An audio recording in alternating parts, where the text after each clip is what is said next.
இப்போ நாம் உருண்டை குழம்பு செய்ய போகிறோம். அதுக்கு தேவையான பொருள்கள்: ஒரு அரை கப்பு கடலைப்பருப்பு, அரை கப்பு துவரம்பருப்பு எடுத்துக்கணும். ஒரு ஸ்பூன் சோம்பு எடுத்துக்கோம். ஒரு 3 பல் பூண்டு எடுத்துக்கிறோம். ஒரு துண்டு இஞ்சி எடுத்துக்கிறோம். 3 காஞ்ச மிளகாய் எடுத்துக்கிறோம். கடலைப்பருப்பையும் துவரம்பருப்பையும் 1 மணி நேரம் ஊற வச்சிடணும்.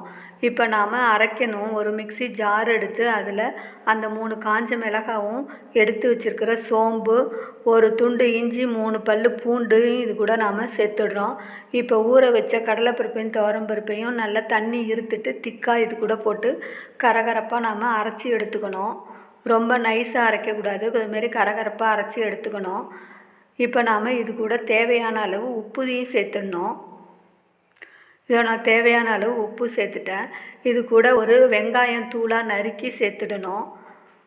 வெங்காயத்தூளாக நறுக்கி இது கூட சேர்த்துட்டு நாம் இதை நல்லா ஒரு கலவையாக பிசைஞ்சு சின்ன சின்னதாக நாம் உருட்டிக்கணும். குழம்புல போடுற அளவுக்கு தகுந்தாப்பில் நாம் சின்னதாக இது மாதிரி உருட்டி வச்சிடணும்.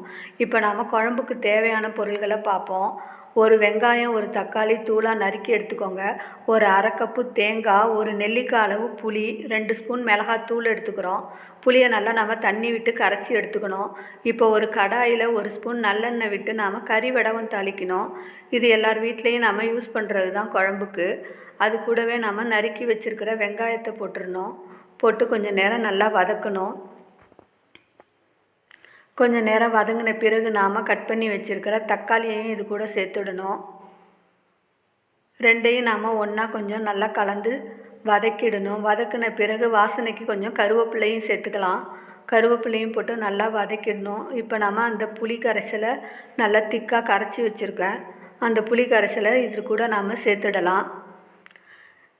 இது மாதிரி நாம் புளி கரைசலை சேர்த்துட்டு எடுத்து வச்சுருக்கிற மிளகாத்தூளையும் நாம் இது கூட சேர்த்துட வேண்டியது தான். இதோ நான் மிளகாத்தூளையும் சேர்த்துட்டேன். சேர்த்த பிறகு நாம் உருட்டி வேக வச்சிடணும். அதை இட்லி பானையில் இந்த உருண்டையை வேக வச்சுருக்கேன். அந்த உருண்டையும் நான் இப்போ குழம்புல போட்டுட்டேன். குழம்பு நல்லா கொதி வந்த பிறகு நாம் எடுத்து வச்சுருக்கிற தேங்காவை கரகரப்பாக அரைச்சி குழம்பு கூட சேர்த்துடணும். தேங்காய் கொஞ்சம் அரைச்சி போட்டால் கொஞ்சம் குழம்பு திக்காக இருக்கும்.